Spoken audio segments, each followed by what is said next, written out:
ญาติโยมทั้งหลายพาศรัทธาญาติโยมเดินทางมาถึงวัดจองคำพระอารามหลวงอำเภอเงาจังหวัดลำปางซึ่งวัดจองคำแห่งนี้นะหลวงปู่พระธรรมวชิโรพระธรรมวชิโรดมเป็นเจ้าอาวาสอยู่เป็นวัดอารามหลวงเป็นวัดพระอารามหลวงในวัดแห่งนี้สิ่งที่ศรัทธาญาติโยมอยากจะมาดูก็คือพุทธคยามหาเจดีย์พุทธคยาแล้วก็ตั้งในนี้มีพระอุโบสถศาสโนไทยสมุจจรินมหาเจดีย์พุทธคยาสถานที่ตรัสรู้ลุมพินีวันสถานที่ประสูติและกุสินาราสถานที่ปรินิพพานแล้วก็สถานที่แสดงปฐมเทศนาสารนัตอยู่ครบหมดนะศรัทธามาเที่ยวชมมาแอวดูได้วันนี้บอกป้าแอวจะเนาะอาตมาจะเดินธุดงค์ไปทางอำเภองา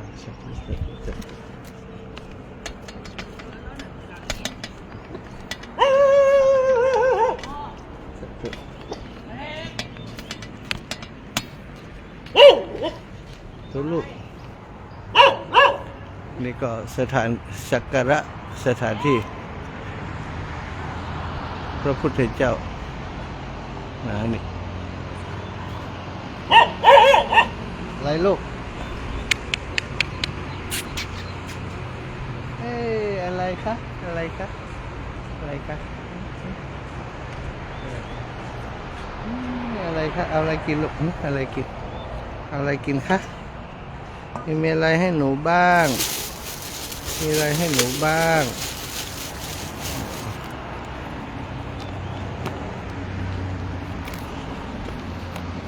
เดี๋ยวนะลูกนะมีอะไรให้หนูบ้างมีอะไรให้หนูบ้างเนี่ยมีอะไรให้หนูบ้างเดี๋ยวเนาะเดี๋ยวหลวงพ่อเอาลูก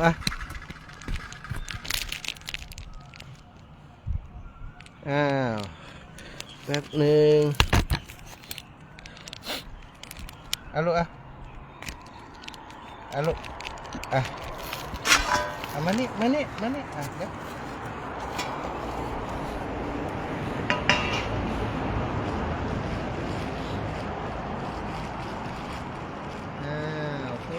คนสวยแบ่งกันเนาะ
น้องขอข้าวกิน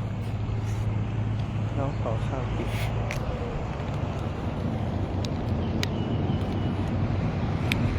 ไปก่อนนะลูกนะหลวงตาไปก่อนนะคะเอามีลูกกี่ตัวเนี่ยมีลูกกี่ตัวเนี่ยมีลูกกี่ตัวเนี่ยมีลูกกี่ตัวเนี่ยหมดสวยเลยหมดแล้วยังตาไปนะลุงนะบ๊ายบายบ๊ายบายลูกก่อนนะคะ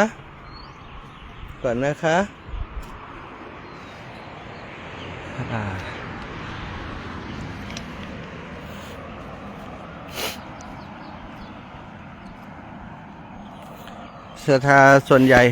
เพิ่นก็จะมาถ้ามาเงาต้องมาแอวที่วัดจองคำแห่งนี้เนาะนอกจากจะได้ไหว้สา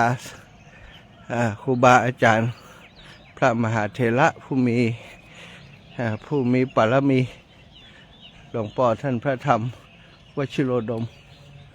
แล้วก็ยังได้มีโอกาสสักการะสถานที่จำลองนะสถานที่ประสูติตรัสรู้ปรินิพพานและแสดงปฐมเทศนาของพระสัมมาสัมพุทธเจ้าตัวเสาอโศกวิหารชัยภูมิ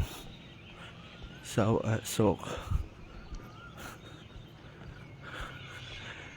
ซุ้มประตูเข้าที่สวยงามตอนนี้บอกค่อยได้ใจตรงนี้ละปิดส่วนนี้ไว้จะมี2 โซนด้วยกันโซนที่เป็นสถานที่เป็นสำนักเรียนแล้วก็โซนที่เป็นส่วนของสถานที่ท่องเที่ยวปูชนียสถาน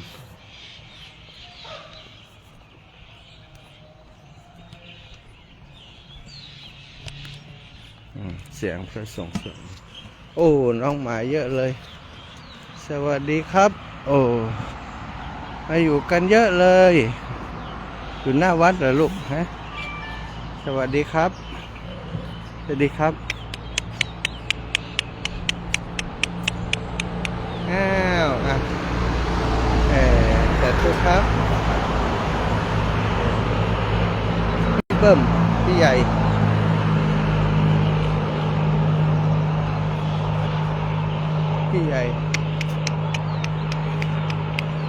สวัสดีครับพี่อาหารเหรอลูกอาหารมาให้เหรอ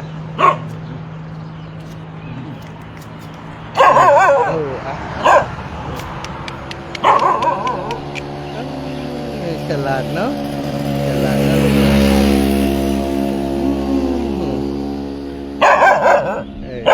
อันนั้นไม่ฉลาดอ่ะ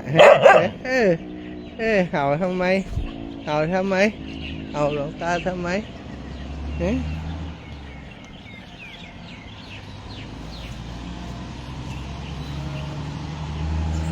โรงเรียนบ้านวัดจองคำพระอารามหลวงตำบลบ้านหวดอำเภอเงาจังหวัดลำปาง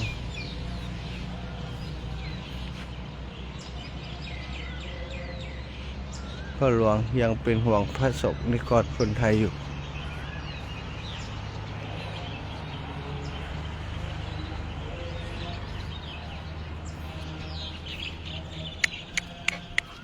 ไป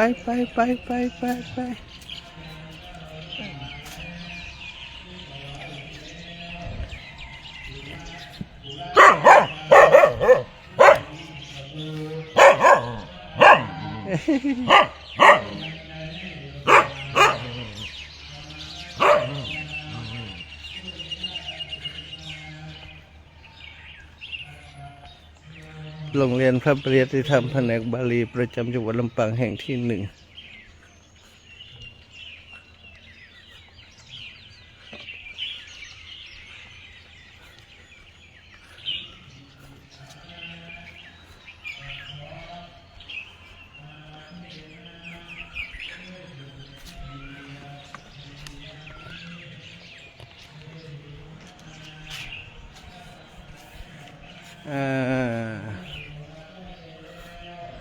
นกไม่เห็นฟ้าปลาไม่เห็นน้ำถึงฝูงปลาก็ไม่เห็นน้ำเย็นใสไส้เดือนมองไม่เห็นดินที่กินไปนอนก็ไม่มองเห็นคูดที่ดูดกินท่านพุทธทาสภิกขุคนทั่วไปก็ไม่มองเห็นโลกต้องทุกข์โศกหงุดหงิดอยู่นิจศีลส่วนชาวพุทธประยุกต์ธรรมตามพระบิณฑเห็นหมดสิ้นทุกสิ่งตามจริงโพธิสัตว์คือสัตว์ผู้มุ่งพัฒนาให้โพธิแผ่แก่กล้าตามความหมายอยู่ให้ดีมีอยู่จริงทั้งหญิงชายดูงมงายจะไม่มีที่ไหนเลยพุทธทาสภิกขุเหมือนกันธรรม ค้ำแผ่นดินไม่สูญสิ้นความเป็นไทยพุทธกู้ชาติพุทธคู่ไทยคนไทยไม่ทิ้งชาติสร้างกุศลคนเล่าไม่เอานะควรจะล่าให้ขาดประกาศสั่งดื่มสุรายาเมาเอาบุญบังมันน่าชังเหลือฝืนถ้าฝืนมีบุญมีตาบาปมีตาเอาน้ำคือธรรมะเข้าชะล้างให้สะอาดสว่างสิ้นสงบอยู่อะไรมาไม่ยึดมั่นให้ขันดูสิ้นตัวกูวิมุตติดีสะดุดดีดีสุดดีมัวแต่จะอยู่นั่นทุกวี่วันจะทุกวี่จะทุกวันยันปีใหม่จะทำโน่นจะทำนี่ดีกว่าใครความคิดยาวก้าวไกลใหญ่ไม่ทำให้รู้ธรรมชอบเอาชนะคนรู้ธรรมชอบเอาชนะคนอื่นคนเห็นธรรมชอบเอาชนะตัวเองดูตัวเอง 90% ดูคนอื่น 10% สุขหนอคำคมมีประโยชน์สำหรับคนมานั่งศาลาในโลกนี้ดีชั่วดีมีควงคู่เมื่อเรารู้ว่าเราชั่วอย่ามัวหลงรีบกลับตัวกลับใจไม่จำนงเพื่อดำรงชีวิตนี้ให้มีค่า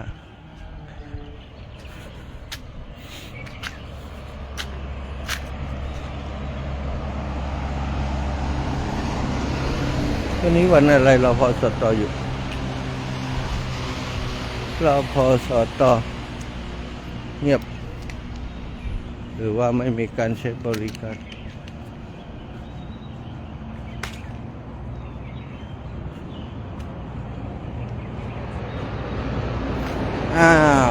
ต่อแล้วครับสำหรับเช้านี้หน้าวัดจองคำหน้าวัดจองคำพระอารามหลวง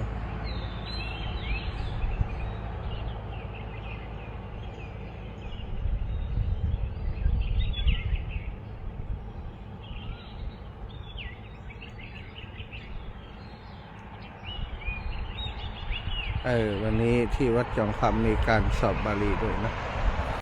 สาธุสาธุสาธุวันนี้วันเสาร์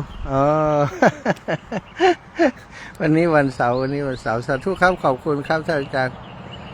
ถวายความเคารพละศรัทธาญาติโยมท่านสาธุชนวันนี้วันเสาร์ครับใจแต่ว่าวันศุกร์วันนี้วันเสาร์ลืมคืนแล้วจะเดินต่อแล้วขอบคุณมากๆวันนี้ไปหาที่ฉันเจ้าก่อนขอบคุณทุกคนทุกท่าน